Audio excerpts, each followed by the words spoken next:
Captain's logs. Han Solo. I'm captain of the Millennium Falcon. This is Captain Jean-Luc Picard of the Federation starship Enterprise.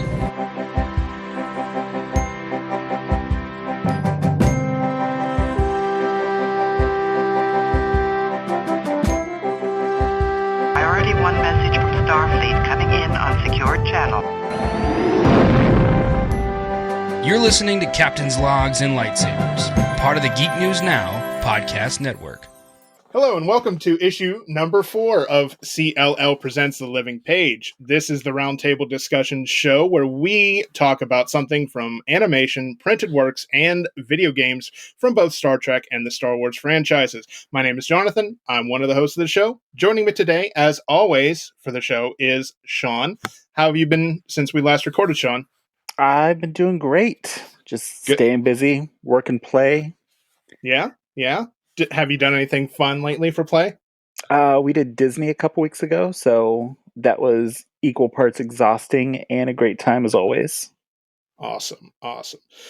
Yeah. I'm always needing a vacation from vacation. Yeah, it's usually how that rolls. Yeah. So, also joining us today from the Geek News Now YouTube team, you might know him from his 60-second suggestion segments on our YouTube page, or his main show, Cam in Focus. Please welcome Cam Fisher. Thanks for joining us today. What's going on with you? Hey, no problem. Thanks for having me. Not a lot's going on. Kind of the same as Sean. Keeping myself busy. Trying to juggle everything throughout the day and make time for everything that I got going on. It's a struggle sometimes, but we all do our best. Right. You got married recently. How's that treating you? How's married life? Oh, it's going really good. Good. I am learning very quick that that the best way to succeed in my job as a husband is just to smile, nod, and agree with everything. You figured it out faster than I did, so. All right. Anyway, for today's discussion, we are going to be covering Star Wars Visions. Initially, this was teased back in December of 2020. Star Wars Visions brings together 7 Japanese anime studios, and they created 9 short films that feature very unique interpretations of the mythos of Star Wars in the legendary anime format that you either love, hate, or somewhere in between. Many savvy Star Wars fans know that George Lucas was heavily influenced by not only mythology throughout society and culture, but also the films of Akira Kurosawa, especially Seven Samurai and Hidden Fortress. So Star Wars Visions provides an opportunity for high-profile creators from Japan to play in the Star Wars universe and kind of create stories with the themes and motifs from over 40 years of content from a galaxy far, far away. For this episode, we're going to look at each of those 9 short films. We're going to give our overall impressions, and we're going to discuss how each short felt like Star Wars to the three of us. So without further ado, let's begin our discussion with our first short, The Duel. Cam, why don't you give us your overall impressions of this one? I thought it was a fairly effective episode. I love that the animation style and the setting in general. I love that it was very reminiscent of classical Japanese cinema, like you mentioned earlier, Seven Samurai. Absolute masterpiece of a film. I like that the main protagonist of that episode was kind of on the ambiguous side. You weren't really sure, what side he was on by the end of it. But it was very interesting to see how he handled the situation. He definitely handled it like one would expect from something like an Akira Kurosawa film. Very calm and collected, very cool and level-headed, and he definitely he definitely elevated the episode very much for me. Very good. And Sean, what were your overall impressions of this one? I don't know. It's anime in general sometimes is a struggle for me. I think the only anime that I've ever really watched and thoroughly enjoyed was Sailor Moon, and I think I've told you that before. Mm-hmm. I liked it. I liked the contrast between, the black and the white, and then anything electronic, they kept the color in. So I thought that was interesting how they visualized that. The soundtrack, I think, was really awesome. To me, that kind of gave it that Star Wars feel. I want to know where I can get that Sith umbrella saber, because I feel like, in a battle that would come in handy. It almost seems like something she would have made herself. Like it was an attachment versus being the actual lightsaber, which I know when they had shown that umbrella lightsaber in the teaser trailer, it looked like that was the main lightsaber, and then we find in the short that it's not. It was just something that like I'm not sure what I'm looking for. Just a diffuser. There we go. Yeah, It diffused the blade. It certainly had like a very haphazard, devil may care kind of feel to it. Almost kind of like Kylo Ren's lightsaber. It felt like she made it herself, but she wasn't the best at making it herself. It's like when I try to do a Pinterest project. Oh yeah, you digging into those 5-minute crafts? Yep, and they always turn out like nightmares. Outstanding. Yep. I wish I could say I knew what you were talking about, but I think I'm probably better off not knowing. So you are. They don't work. That's all you need to know. They don't work. Exactly. Good to know. All right. Yeah, I thought it was very much Kurosawa inspired. It felt like a Kurosawa film, just with the black and white. The pops of color were incredible. I like your observations, how it seemed like the pops of color were only in technology, and in the lightsabers, in the weapons, on the ships. That was a cool design choice. Anybody, Cam, do you have any insight on why they chose that as the method for? It's kind of I wouldn't necessarily say tried and true, but it is a filmmaking technique that we've seen before. In films like like Sin City, for example. The entire film is in black and white, but the times that they show you the color are the times that they really want to hammer home either a moment that they're showing you, or a point they're trying to make, or something like that. Having the color popping out against the black and the white, it's supposed to catch you by surprise. It's supposed to, draw your eye to it. And in a sense, especially whenever the protagonist draws the red lightsaber, in a way, it's also kind of supposed to provoke thought, more thought into who this guy is. So in that sense, I think that the use of color worked very well. Yeah, and I'm glad you brought up Sin City, because I felt the same way. I felt that was a very effective storytelling device in Sin City, and it carried over to the Duel as well. And as far as our protagonist, I know we're getting a tie-in novel that's going to continue the story after the conclusion of the Duel. I believe that comes out very, very soon. I want to say that by the time this episode releases, that will be available, and it's called Star Wars Visions Ronin. So interesting. I didn't know that. Yeah, I didn't know that either. There we go. Maybe we can do a follow-up episode and talk about that. All right. So Sean, how did this feel like Star Wars to you? I think the soundtrack made it. It just kind of made you feel like you were in that universe, and of course, lightsabers. It's kind of the only genre where you see a lightsaber. So, I mean, ideally, that's always Star Wars. Mm-hmm. What about you, Cam? How did it feel like Star Wars? Well, I agree. The soundtrack, it felt very Star Wars, while also having that classical Japanese kind of feel to it.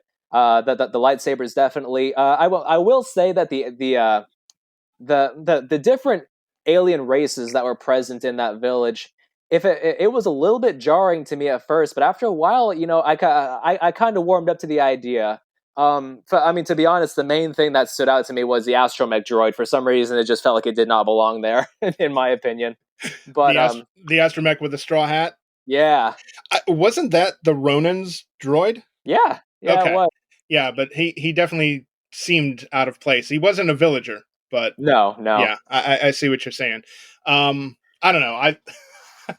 I thought it was kind of funny. I'm a big fan of droids, so seeing any kind of unique droid or a unique way of portraying a droid just excites me. So seeing the droid in the straw hat was got a laugh out of me for sure. Yeah, definitely. All right. Any final thoughts from either of you on this one?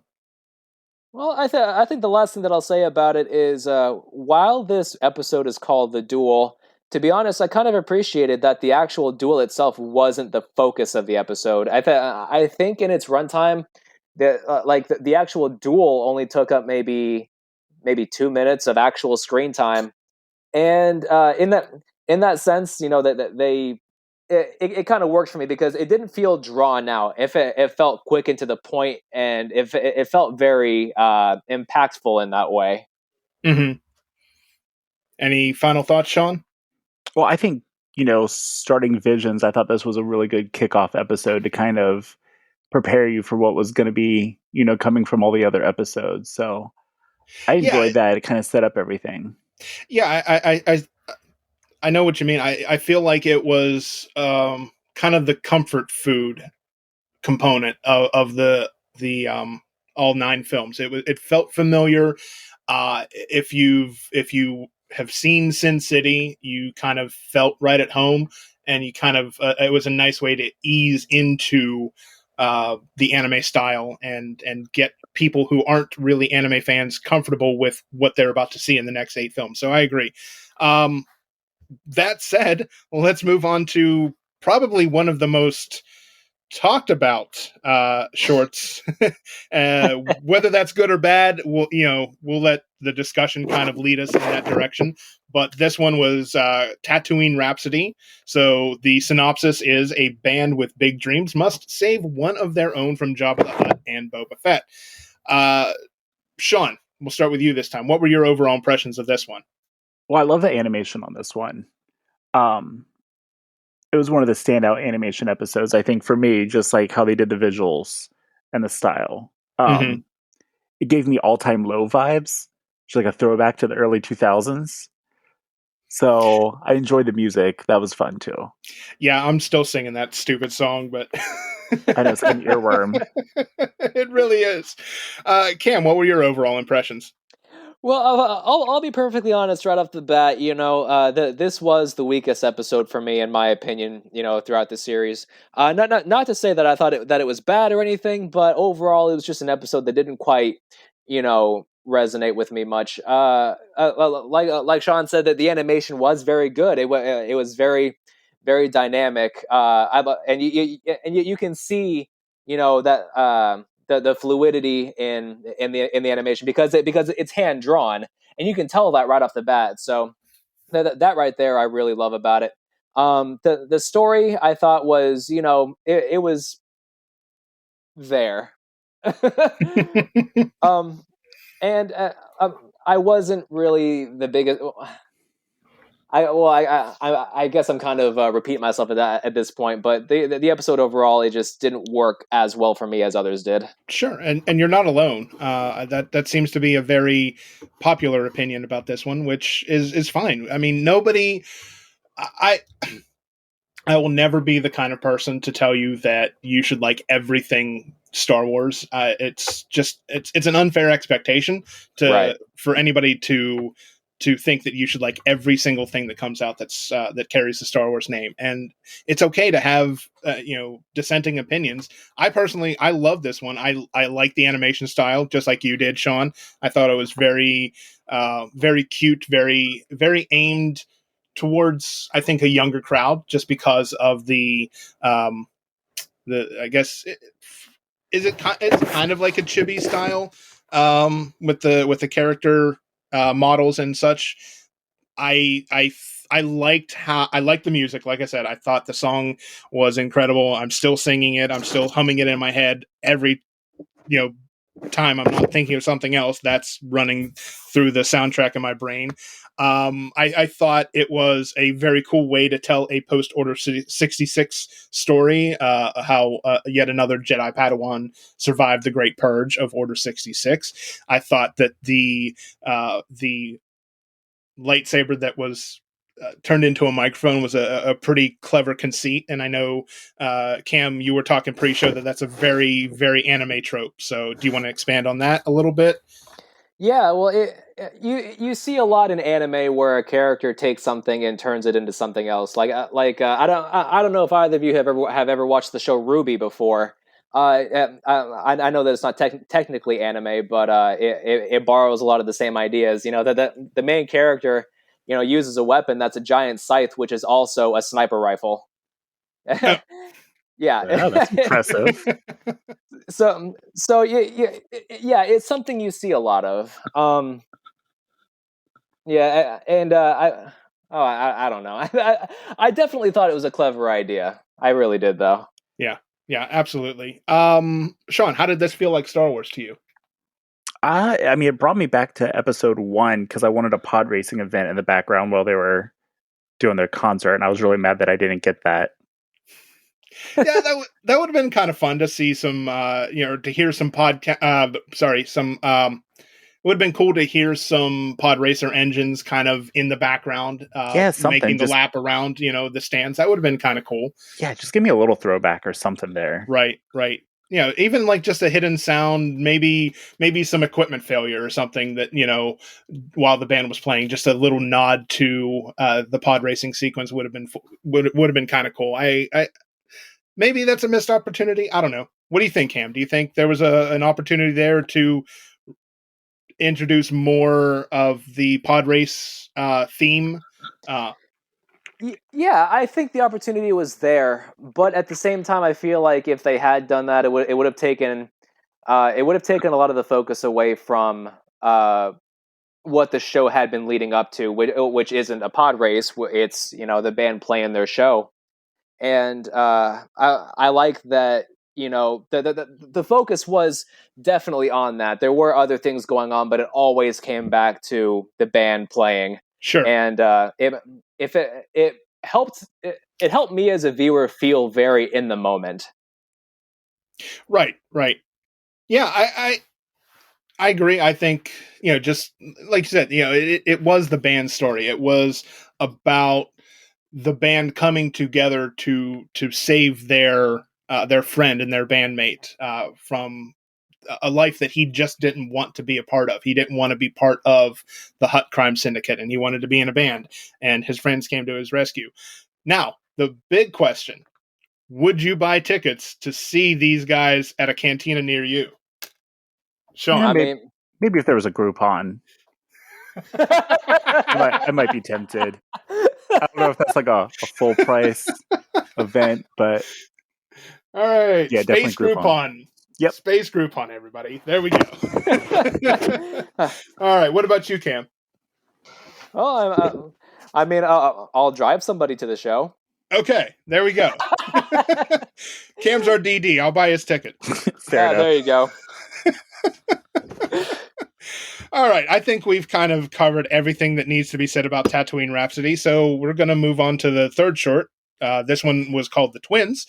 The synopsis from Disney Plus says, twins born into the dark side clash aboard a massive Star Destroyer. Cam, what were your overall impressions of this one? This one was also very unique, I thought. Yeah, I liked it all right. The animation was very dynamic. It was always moving, and I really appreciated that. I liked the certain callbacks to things like the Holdo maneuver. I thought that was a really, really well done scene. Mm-hmm. The main thing that I had trouble with this episode was one, they basically filled up the entire runtime with dialogue, and that either dialogue or inner monologue, and that just didn't work for me. I feel like there's a lot more to be said about showing something rather than telling, and that kind of brought it down for me. And the whole multiple lightsaber whips I thought was a little bit silly, but it was a nice callback to Grievous, though. Mm-hmm. Yes. Yeah. How many arms did she have? Six. Was it? Yeah, 6. Okay, it was 6 arms. All right. Yeah. It was so frenetic I lost count. Sean, what were your overall thoughts? Wow, this episode was bonkers. I was I was just like laughing the entire time I'm watching it because as soon as I saw her outfit, all I could think of was Joan Rivers in Spaceballs. Oh my god. Like Dot. I'm like, girl, stole your look. And then I'm looking at these Star Destroyers, and they're just attached like with this little nubbin in the middle. And I'm like, you know what? If I'm a rebel in an X-Wing, the first thing I'm gonna hit is that little nubbins. Like, what was the point of it? I was confused. Yeah, the way it joined the two Star Destroyers together. I wonder if Yeah. that's a good strategy or not. I wonder if destroying that would cause a chain reaction to destroy them both, or if it would just separate both Star Destroyers so that they could operate independently of one another. That's an interesting thought. I thought it was I don't know. I don't know how to feel about this one, and I've seen it twice. That's why I said it was bonkers. It's just like I'm just watching it like, what is happening? I don't think I like this one. I like the concept of how you had twins born into the dark side. It was very much a mirror of Luke and Leia, twins A little born into yin the and light yang. side. Yeah, very much. So that's a very Japanese concept where you have dark and light and mirror reflections of one another. I thought it was. I liked the art style, but I thought that the action set pieces were a little too over the top. Just the fighting on top of the Star Destroyer in in space. space. I know people Why did the give droid need a spacesuit and they didn't need the spacesuit? right, exactly. These are questions that I don't have the answers to. A lot of people give space Superman Leia from The Last Jedi a lot of vitriol, but I think this was worse.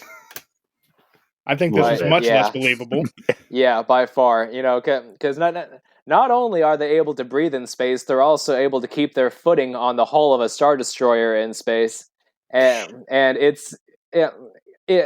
don't know if it felt a little too silly for me. If it felt too much like, hey, look what we can do, look what we can do, and I don't know, it didn't work for me. Yeah, I'm the same way. This was Exactly, probably bonkers. my least favorite. Yeah. All right. So none of us really particularly cared for it, but how did this feel like Star Wars to you, Sean?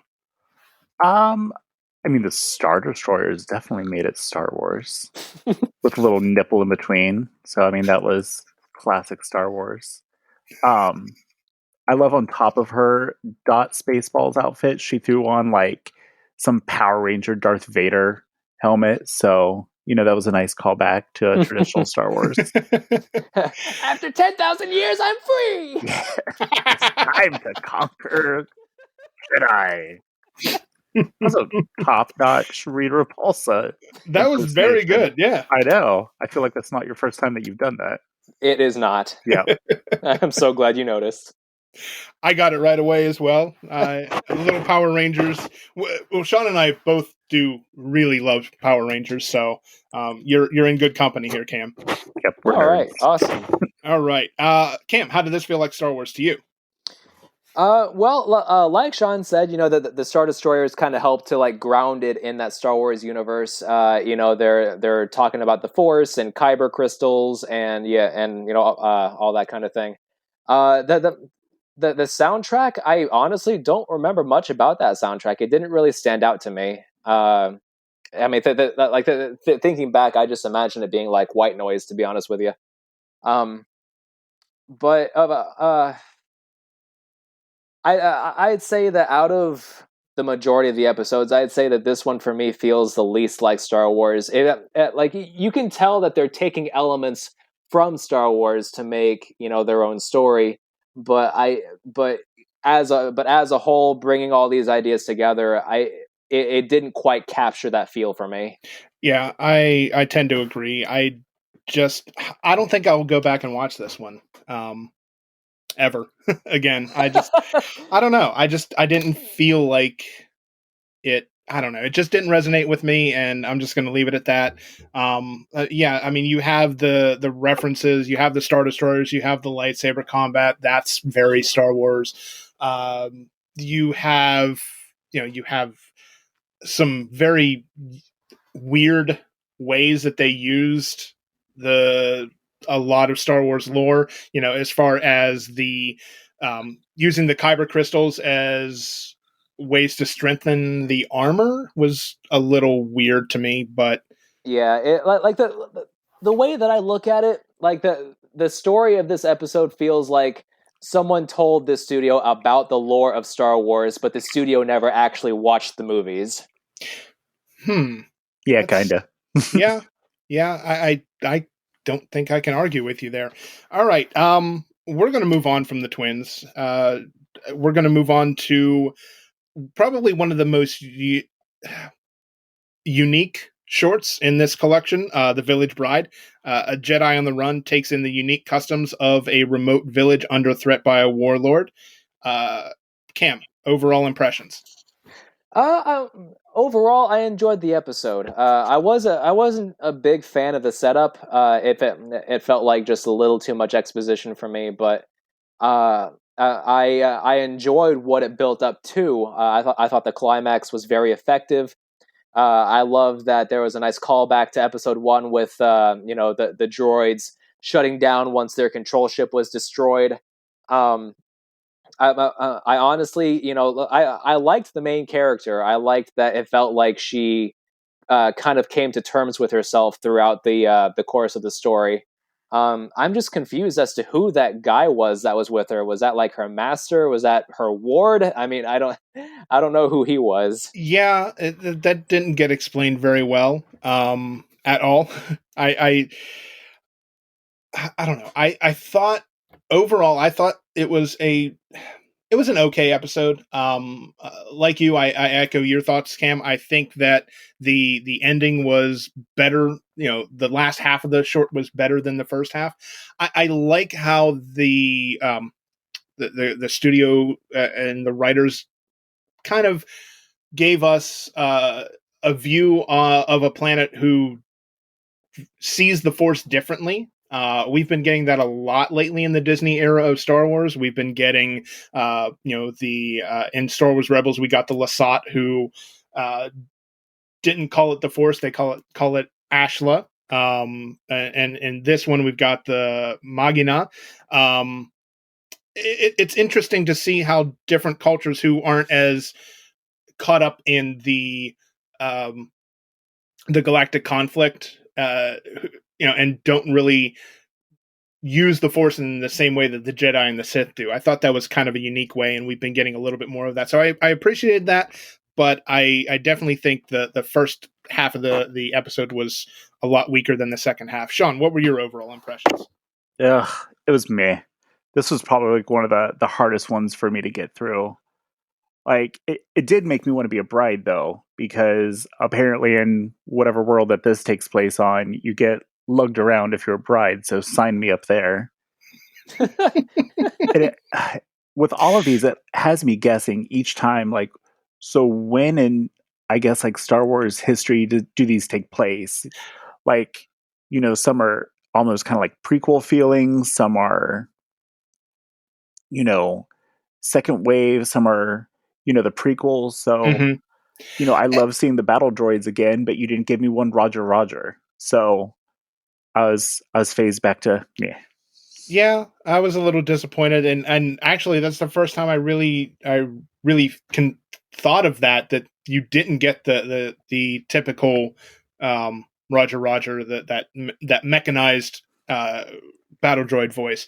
Um, and yeah, as far as the timeline where this takes place, you really can't say because it could have taken place in the prequel era. It could have taken place in the rise of the Empire or the original trilogy era, because you just know that the warlord who was terrorizing this village, that he just reclaimed the droids and was able to reprogram them. It doesn't really say when it takes place, so yeah, I don't have an answer for you either.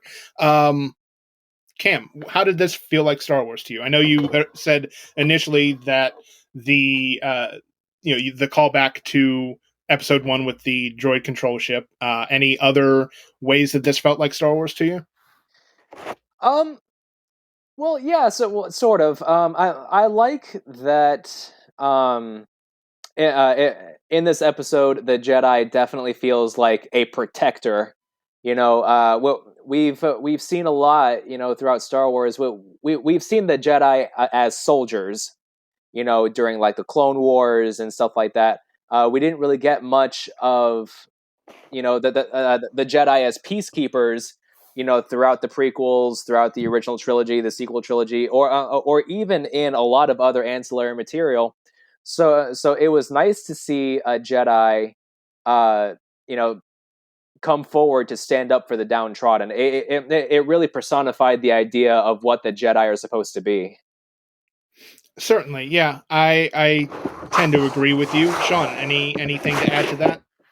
No, I mean, for me, the most thing that was, instinctively Star Wars was just seeing those battle droids again. Mm-hmm. Yeah, and it is interesting, like I said, the way that it plays with the themes and the way that it plays with this particular planet's view of the Force and how they understand it. Aside from that, I will probably watch this one at least once more, unlike the twins, where I will probably not revisit. Any final thoughts from either of you, gentlemen?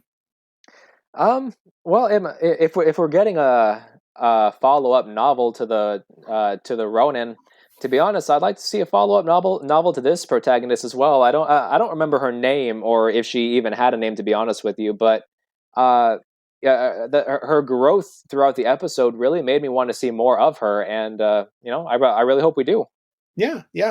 She definitely, I mean, for a 20-minute short, she did experience a lot of growth. Initially not wanting to be involved and then getting involved and doing the right thing. I think it would be interesting to see if we get any a continuation of that trajectory of her character. I think, I think that's a solid plan, and hopefully we'll see a little bit more. Maybe as a follow up novel, maybe we'll get some. I don't know, maybe a season 2 of Visions with some follow ups. Who knows? Let's move on to the next short. This one, The Ninth Jedi, the fifth short in Star Wars Visions.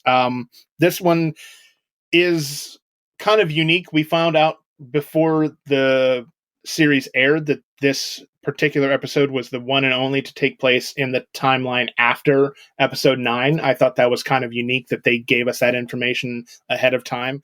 But basically, the synopsis for this one: the daughter of a lightsaber smith is pursued by dark forces while on a dangerous mission. Sean, we'll start with you this time. What were your overall impressions of this one? I thought the storyline was really good. Um, Again, it was one of those that was just, it was hit or miss, like kind of struggled with it a little bit.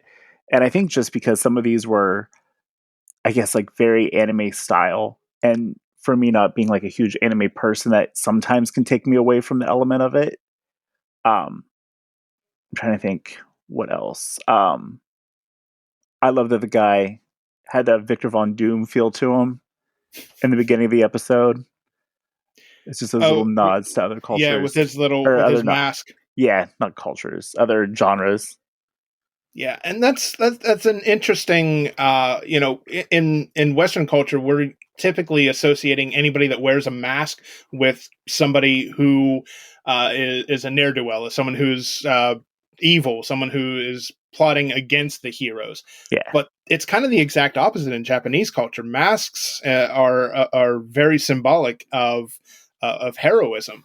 And I think that probably threw a lot of people off, thinking, throughout the short, where was this going? Was the her father, going to be, or not her father? Sorry, was this gentleman who gathered all these Jedi together? Was he going to turn on them at the end?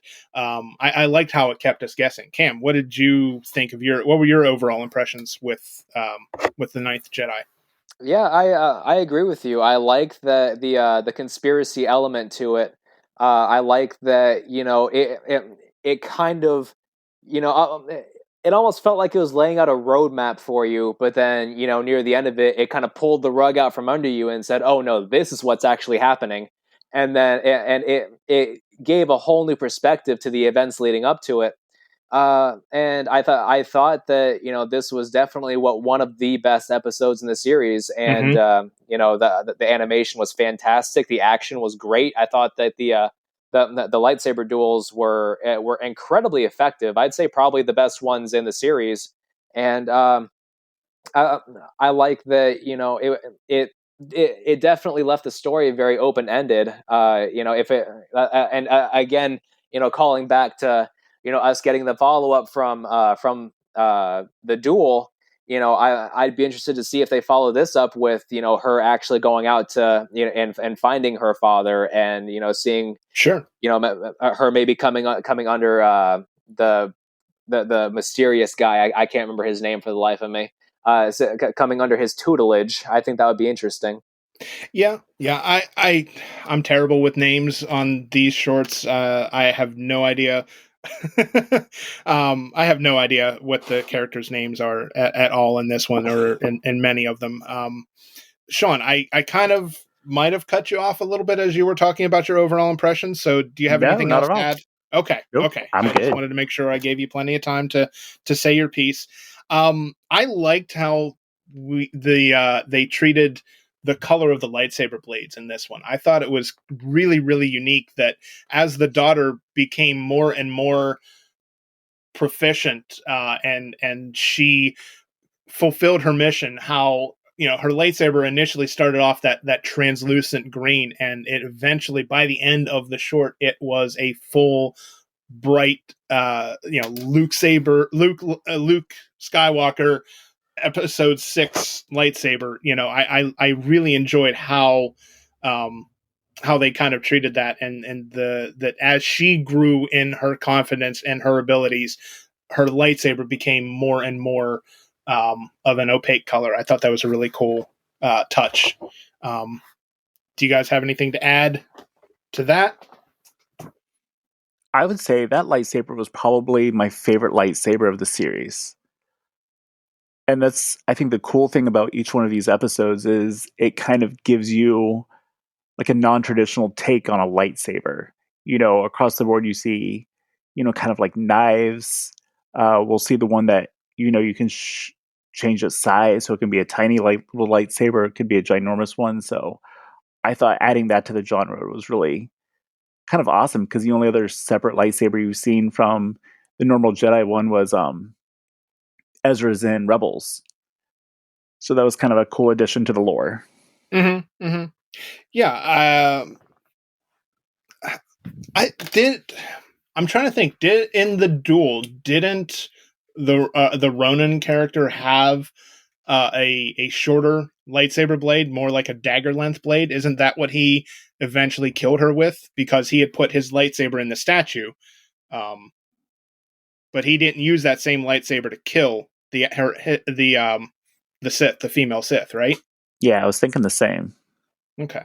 Yeah. Cam, can you confirm that it was a second lightsaber in the duel?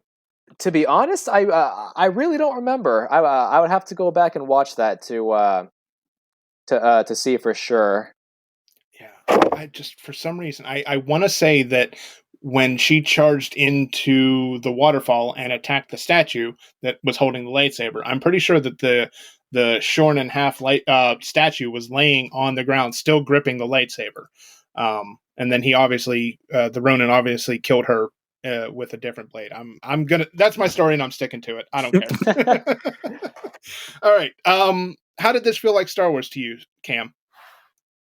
Well, it felt like Star Wars in the sense that that there was a lot of talk about the Jedi and the Sith. I actually think that this was the first episode in which the Sith were mentioned by name, if I remember correctly. And having it take place after Episode 9, that is a very open time frame for an event to take place in. Like you could literally do almost anything and not have to worry about having it tie into any outside material. So having that freedom, I really think worked to their benefit. Mm-hmm. Mm-hmm. Yeah, it's nice, that they didn't have to really feel the constraint of fitting into a certain time frame. I mean, obviously, they Disney has and Lucasfilm have already said that none of these shorts are considered canon. So they're all canon adjacent, and they're all kind of their own. They're in their own universe essentially. Much like the Lego stuff that we see, it's very canon adjacent. So this stuff could happen, but it's not canon. I don't know. Sean, any more insight on how this felt like Star Wars? I mean, besides you got Jedi, you got the Sith. This one was, like I said, it was just like a draw for me. Yeah. I mean, like you said, other than Tatooine Rhapsody, this is probably your next favorite, right? No, this one was the one that I just kind of like. It was kind of a little hard to get through. Oh, okay. I must have missed that. I'm sorry. No, you're good. All right. Well, I mean, any final thoughts from either of you gentlemen? I think I've kind of said my piece on Yeah, this one. same. I kind of want a toy of that translucent lightsaber. I thought that was kind of a cool look. Yeah. To be honest with you, it was interesting to see the color become, more symbolic. Because you see, red is bad and blue and green is good. But what if your lightsaber comes out, invisible? It kind of personified that she didn't quite have a path yet, and as she and like you said, as she grew in confidence and the lightsaber really started to take form, it became symbolic of her really opening up to the Force and to her purpose, and I thought that was a very effective storytelling method. Sure. Yeah. I think we've kind of covered everything there is to cover without really just looping over and over again the same stuff. So we're going to move on to the next short. TOB1 is our next one. This one, the synopsis from Disney Plus says a cybernetic boy who dreams of being a Jedi discovers a dangerous truth about his creator. Anyone else get some Mega Man vibes from this? Absolutely. Okay. Astro Boy. Right, I know Astro Boy. I know Mega Man was based on Astro Boy, but as far for me being a gamer of the 80s and 90s, it just screams Mega Man to me. So I don't have that connection with Astro Boy, unfortunately. But yes. Oh yeah, the professor was 100% Dr. Light. Absolutely. And TOB1 is a creation of from his creator. Sorry, let me start that over. TOB1 is a creation. He was created by the Dr. Light stand-in. So yeah, that's very, very much Mega Man. Sean, I know you had chimed in and said that you felt this was a lot like Mega Man. Care to jump in and add to the connections? Oh, yeah. I mean, it was like Mega Man, but I love the fact that he had all these little droids around him, and I kind of wanted to see more because when he got knocked down and he needed to get back up, he had one of his little droids jump on his back and give him like that power boost. Like, what else was he capable of? Right. Yeah, he kind of reminded me of what's it, BD1 from Jedi Fallen Order, the way he jumped on his back. Yeah.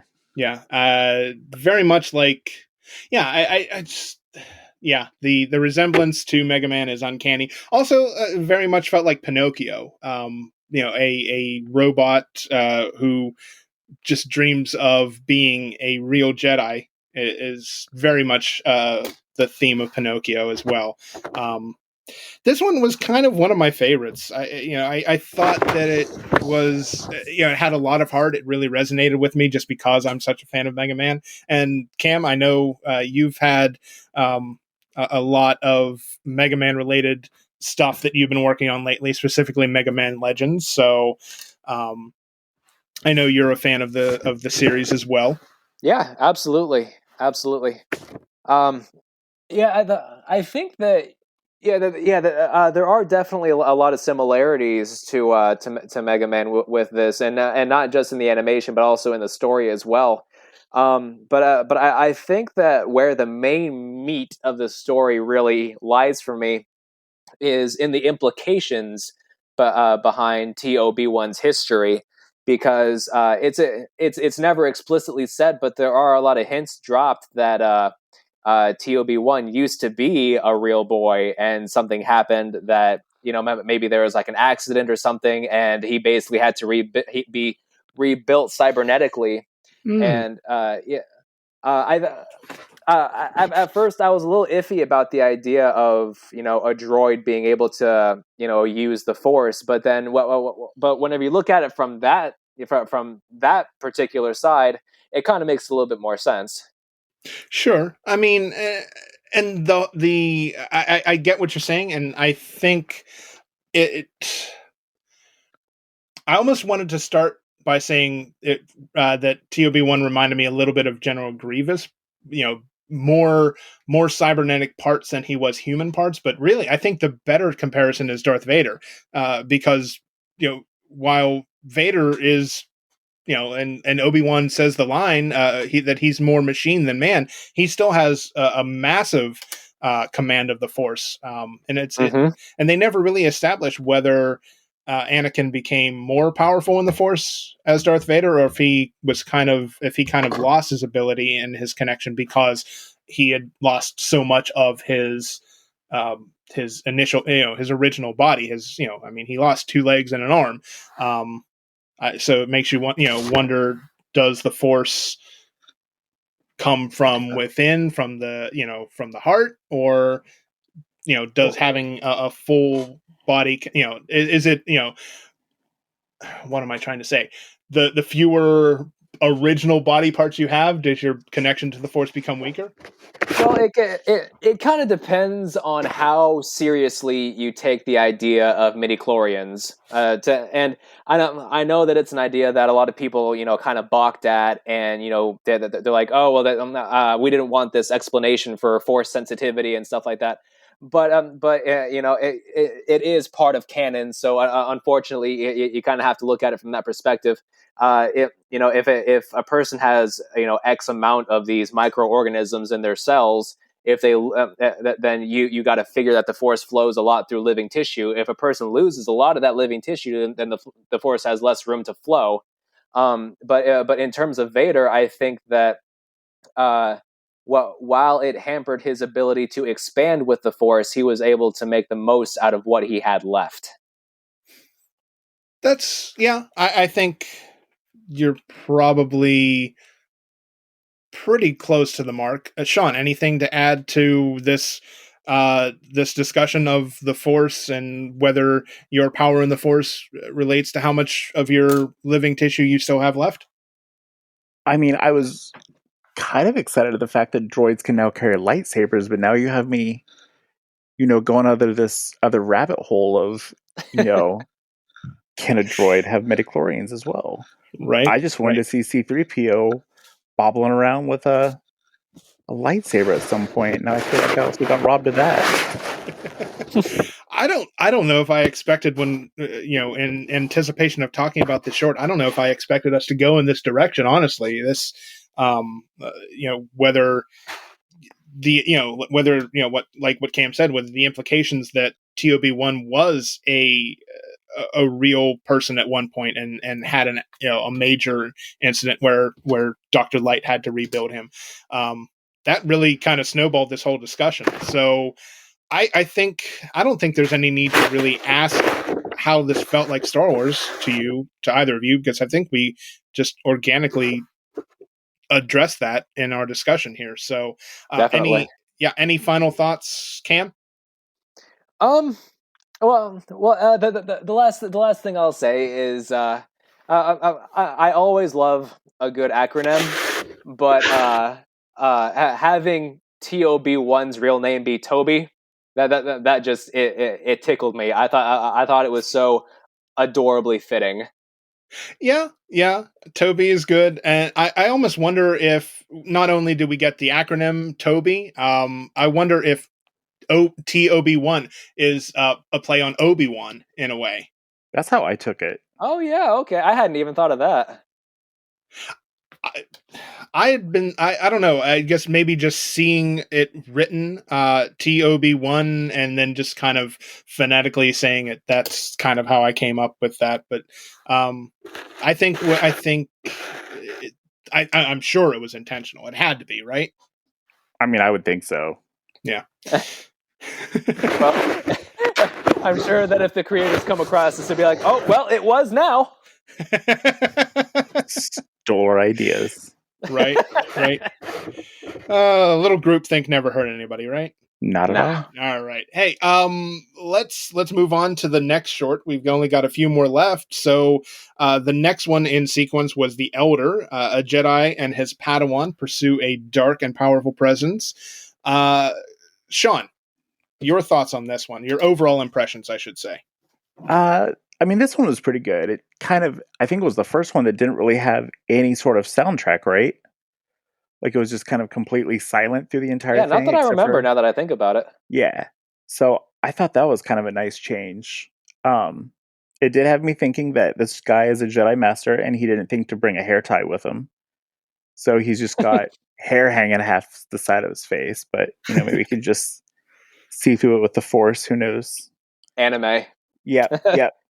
I just kept on wanting to bat it out of his face. I don't know. I didn't really resonate. This one didn't really connect with me. It didn't resonate with me. I did like how we got some Qui-Gon and Obi-Wan vibes from the Master and his Padawan. I thought that was a nice little nod to, a younger Obi-Wan, and I guess that kind of brings me to a question. How did you guys watch this? Did you watch this dubbed or subbed? I watched it dubbed. Same. Okay. Yeah. I initially watched it subbed, and then my second watch through, I watched it dubbed. But yeah, the way that I know that in the dubbed version, we had David Harbour portraying the Master, and he was very, very much like Qui-Gon in his delivery. Very, very stoic, I guess, is the adjective that I'm looking for. It definitely felt very much like the Qui-Gon to me. Did either of you get that vibe as well, or am I way out in left field here? No, a little bit. Their master and apprentice dynamic definitely reminded me a lot of Obi-Wan and Qui-Gon, especially after having read the Master and Apprentice novel by Claudia Gray and getting more insight into the relationship between Qui-Gon and Obi-Wan. It kind of provided a nice little backdrop for me to kind of make that comparison. And I really did like seeing, a master and apprentice dynamic of any capacity in this show, period. Because we hadn't gotten that yet leading up to it. And it's something you don't really see a whole lot of in the Star Wars films either. So it was nice. It was refreshing to see, how a master and apprentice kind of play off of each other. Sure. Sean, any thing to add to the Qui-Gon question? No, yeah, I mean, I think I would hope that would be kind of what they were going for, is, that Qui-Gon and Obi-Wan vibe. And I mean, really the only other Master and Padawan that we've ever really seen in movies or animation was Anakin and Ahsoka. Right. So, it's just kind of nice to see more of that relationship. Sure. And of course, Anakin and Ahsoka's dynamic was vastly different from Qui-Gon and Obi-Wan. So, oh yeah. I'll never be able to, I'll never forget how much I kind of like retreated into my chair the first time I heard them refer to each other as Snips and Sky Guy. I was like, oh no. Yeah, thankfully they dropped that by the end of the first season, I believe. I don't think we got any references or any Snips and Sky Guy call outs in future seasons, but yeah, thankfully. Yeah, that was Early Clone Wars. It definitely it existed. Yes, it Oh did. yeah, rescuing Jabba the Hutt's baby. Right. Yeah. Which I don't know. That was a weird decision to use those those episodes to kind of launch the Clone Wars. But hey, this isn't the Clone Wars show. Valid Sean, points, though. Valid points. Sean, how did this feel like Star Wars to you, aside from what we've already talked about? It just, gave you that traditional Star Wars feel. You got the Master, you got the Padawan. Just, that whole dynamic is, absolutely Star Wars. All right. Anything else to add, Cam? Um. Well, see, yeah. I suppose so. The duel that occurred near the end of it, I thought was pretty well done. I was just a little iffy about the dark side users. I guess lightsaber scimitars that he had. I thought that was a little kind of an interesting and odd design choice. It's not something I would have ever expected to have seen in Star Wars before. Yeah, it was a unique take, but that's what this whole series has been so far is very unique interpretations of Star Wars. So, yeah, I don't know. I just kind of write it off as that's how this particular studio and writer director decided to approach it. Yeah, it's how they viewed Star Wars, and again, not going to fault anyone for how they want to interpret what they see on screen, unless it's just way off the mark, like we saw in the Twins. That was God. I don't know. I really didn't like that one, as if you can tell. We're going to move on to the penultimate short here, Lop and Ocho. Our official synopsis says a family is torn about what to do when the Empire encroaches on their planet. I'm going to kick us off here. I'm going to say I really enjoyed this short. I thought it conveyed a very important message that family isn't always determined by birth, that family can be found. It's a very common theme in Star Wars. I mean, before they were brought together, Luke, Han, and Leia were three individuals in vastly different trajectories in their own lives, and they were they were brought together by an extraordinary circumstances, and by the end they were a family. And I think that Lop and Ocho really nailed that when the father when the daughter convinced her father to take in Lop. Right? Lop was Which one was Lop? Was it the girl or She was the bunny. Lop was the bunny? So they took Ocho was the girl, Lop was the bunny, right? Kind of like Hop. Yeah. Hop the bunny, That Lop the bunny. Yes. Yeah, I thought Ocho convincing her father to take in Lop and basically adopt her was a very much a resonating theme within Star Wars. Any thoughts? Any overall impressions, Cam? I'm definitely with you there. This episode was one that I enjoyed more than a lot of the other ones. I really loved the family dynamic. The way that the family was torn apart, I felt seemed very very tragic. I do wish that the daughter's reasoning for siding with the Empire was explored just a little bit more.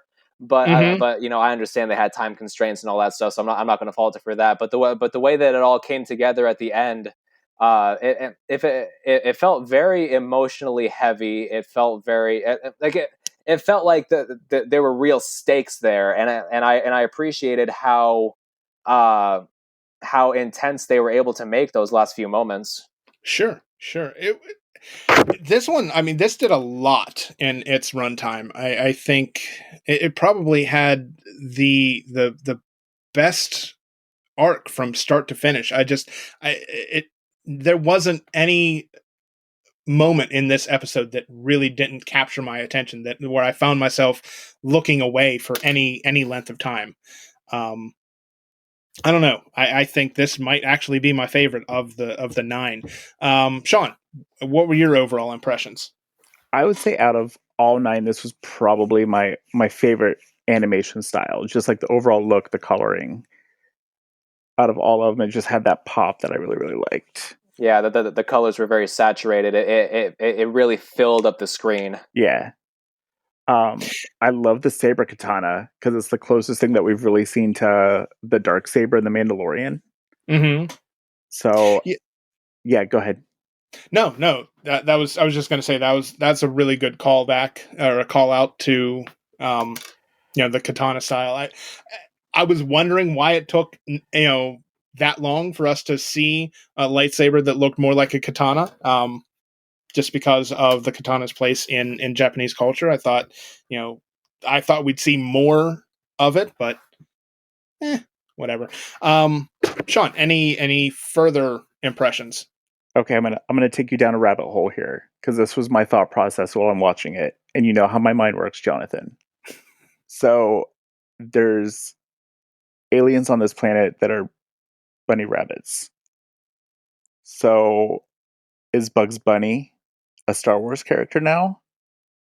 And could Looney Tunes just literally be this obscure planet with all these alien races and Elmer Fudd, who's like a really old Jedi? This was the rabbit hole. And then I thought about that for a longer time than I really want to admit to. Be Okay. very, very quiet. Yeah. We're hunting Jedis. Exactly. I'm just saying. Just think about it for a few minutes and you'll all get there. Jeez. My brain hurts trying to process this, but I don't know. I don't know how to interpret that at all. So I'm just gonna deflect and say that this is not the first time we've seen a anthropomorphic rabbit in Star Wars. I mean, granted, it's not considered canon anymore, but the classic Marvel Star Wars comics, there was a character named Jackson, spelled with 2 X's, Jaxxon, who was the same race as Lop, which I believe Leppy is the name of the race, I believe. Man, that's just digging into like the deepest recesses of my memories right there because I had not even thought of that character until you just mentioned him. Right. So is this something you actually remember, or is this something that you just like happened to like look up and like read online or something? Because if you actually remember that, that is brilliant. Okay, so story time here. Honestly, the only reason why I know that of Leppy and Jackson, and there's 2 reasons. I mean, Sean, our friends Richard and Sarah from Skywalking Through Neverland Yeah. are obsessed with classic Marvel Star Wars comics. Yeah, I know they are. They love and them. They love Jackson. That's like one of their favorite characters Okay. in all of Star Wars. And so I honestly have them to thank for introducing me to Jackson. And then, of course, with my Marvel Unlimited subscription, I've kind of gone back and read that arc a little bit. I've started it. I haven't finished it, but wasn't there an action figure that just came out of him too lately? Like, Yep, it's him wearing a Rebel TIE Fighter pilot's uniform. Yes. Yep. Okay. And then I don't know if either of you read the short story collection, the From a Certain Point of View for The Empire Strikes Back. But Jackson is in one of those short stories, and he has some dealings with Lando on Cloud City. So he's been brought back into the modern Star Wars. I mean, he's not canon because, much like Star Wars Visions here, Jackson, or rather the From a Certain Point of View stories may or may not be canon. They're being very squirrely about that. So who knows?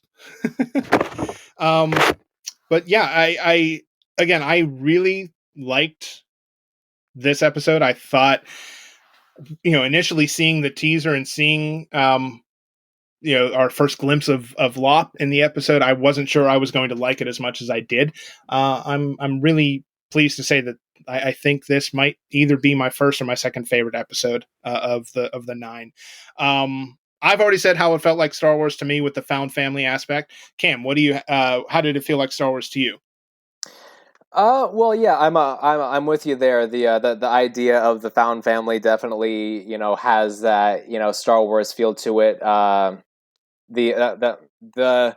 the Empire being heavily involved, and having those like, slimy Imperial officer type of characters, I thought really helped it too. And I liked that Ocho's Imperial uniform was very reminiscent of Director Krennic. Yes, which I believe that white uniform is supposed to indicate that they are intelligence division of the Empire versus Yeah, being the ISB. yes, Very correct. Thrawn even. Thrawn was yeah, absolutely. yeah. I mean, Thrawn had the white uniform, but he was definitely the military side of the Empire. He was the naval side. So, I wonder if that was a choice or if that's something, because the only other Grand Admiral that we've ever seen, we've never seen a Grand Admiral in anything other than in Thrawn, right? Have there haven't been? Not that I know of. No. Yeah, not that I know of either. Yeah, so I don't know if that's Thrawn's choice to wear white or if that's something that's granted to Grand Admirals. I don't know. I am not that versed in Imperial uniforms and colors and what that all signifies. But as far as I'm concerned, Thrawn can do what he damn well pleases. Yeah, pretty much. Yeah, I no arguments there. Sean, how did anything else to add about how this felt like Star Wars to you? I mean, that opening sequence with that, kind of fly by the Star Destroyer. I mean, you can't get any more Star Wars than that. I mean, it was just beautiful. Like, that's the thing that kind of got me right off the get-go. Yeah, that's very iconic. That's very Star Wars. I agree. Do you guys, either of you, have any final thoughts on this one before we move to the final short? No, I don't think so. I enjoyed the episode. I thought it was really well done. That's about all there is to it. All right, sounds good. We'll move on to the final short. We are in the home stretch here, guys. The last short that that's part of the first season of Visions, or the only season, we don't know yet. Akakiri, a Jedi, returns to his forbidden love to help defend her kingdom from a Sith-like shogun. Sean, how did this episode resonate with you? How did it? What were your overall impressions? Animation wise, I think this was probably my least favorite. Just the style they went with. Okay. I did like a couple of the callbacks that I noticed like kind of snuck in was every time like they would look at the GPS, it would look like a star, not the star, not Star Destroyer. What am I? Death Star. Crap.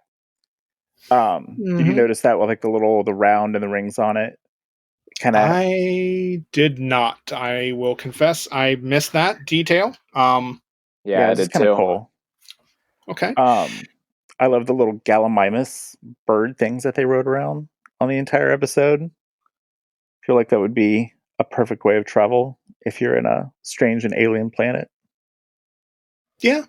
I mean, using beasts of burden and other various creatures is a very common thing in Star Wars. I mean, we had Obi-Wan in episode 3 on his.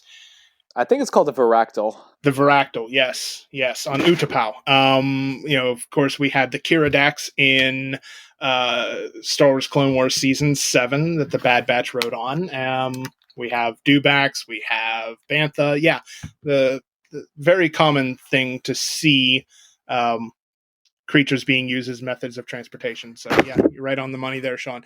Cam, what were your overall impressions? I'd say that as far as my favorites of the series, I'd say this is probably like my second to least. I watched the episode and I tried to pay as close attention as I could to it, but I came out of the episode not having any idea of what the hell just happened. Yeah, kind of also say. Yeah. I will say that but by the end of it, I'd say my highest praise of the episode is that by the end of it, I loved the color palette that they used in the animation. Everything else leading up to it, it felt very forced and very contrived. And like Sean said, I wasn't big on the animation style. It seemed very choppy, with anime, a lot of the character designs are very over exaggerated to give that anime feel. But with this one, it felt like it felt exactly the opposite. It almost felt like they weren't trying hard enough to make the people look like people, and I don't know. This one just didn't really do it for me. Yeah, I'm the same way. This is the one short that I've only seen one time, and I was watching the subbed versions. So I want to go back and watch it again. Just I want to watch it dubbed and really see if my impressions change based on how I view it. But yeah, I wasn't a huge fan. Like, I don't know, it just didn't connect with me. The one and only thing I think that connected with me as far as overall the episode, I guess, and I'll kind of segue into how this felt Star Wars to me. The relationship between the two characters very much felt like they were trying to pay tribute to Obi-Wan and Satine, in the Mandalore arcs of the Clone Wars, and the relationship that was implied to have happened between Obi-Wan and Satine, how there was definitely a romantic connection, and that obviously there's a history between these two characters in Akakiri as well. But that's really the only connection that I really picked up on and enjoyed. How did this feel Star Wars to you, Cam? It didn't. Okay, that's okay. It wasn't bad, but it just didn't hit the mark of what they were clearly going for, in my opinion. The effort was there, and I understand what they are trying to do, but the execution just didn't work for me. It didn't feel like it belonged in any realm of the Star Wars universe, and the it. Other than them incorporating, the Force in there and stuff like that, it just didn't feel like it belonged. Yeah, I don't know. I didn't like this one. I will watch it one more time. I'll watch it dubbed, and that will probably be the end of it as well, much like the twins. Sean, any further thoughts on, or any observations on how this felt like Star Wars to you?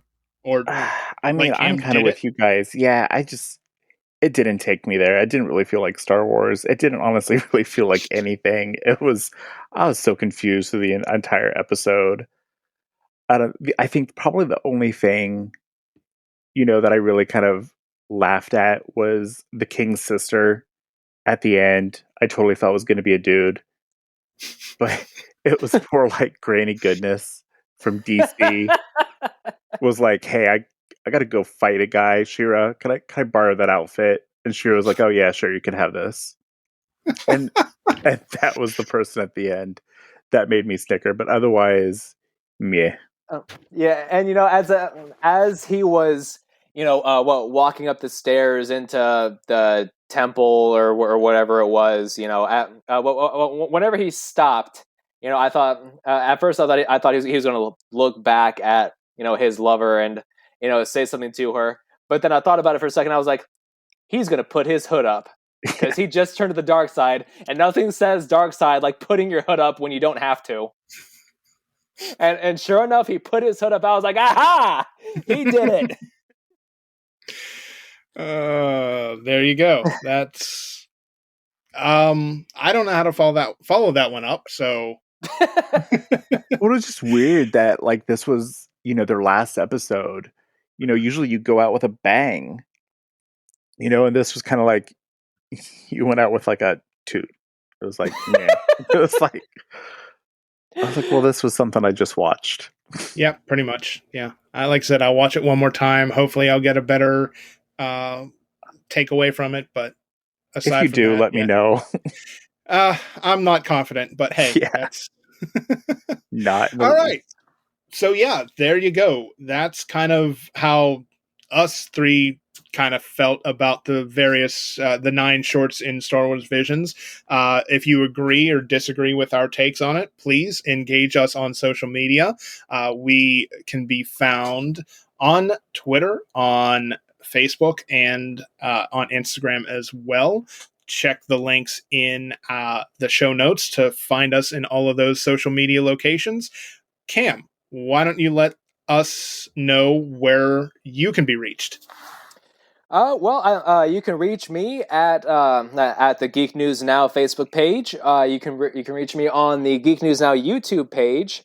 No, we are up to just over 1,600 subscribers, and we're continuing to grow. I put out videos. I'm normally pretty good about putting out videos 4 times a month, but I have a new one coming out next week. So if you're subscribed, be sure to look out for that. And yeah, you can find Geek News Now on Twitch, Twitter. We have a TikTok now, which I believe is going really well too. So yeah, Geek News Now is everywhere. All you got to do is look for us. All right. I can be reached pretty much on any social network personally at Just a Disney Geek, whether that's TikTok, Instagram, Facebook, YouTube, or Twitter. I can be found there. Sean, what about you? All right. You can find me on the Book of Many Faces under Sean Brian McGuire, and also on Instagram as SCCRFitch82. All right, sounds good. Gentlemen, thank you very much for joining me for this roundtable discussion on Star Wars Visions. I hope we can get together again in the future and talk something else. I think there's a lot of potential. I really enjoyed our conversation. So on that note, we're going to close everything out. And again, thanks for listening. Have a great night. All right, thanks for having me. Thanks, Y'all guys. have a good one.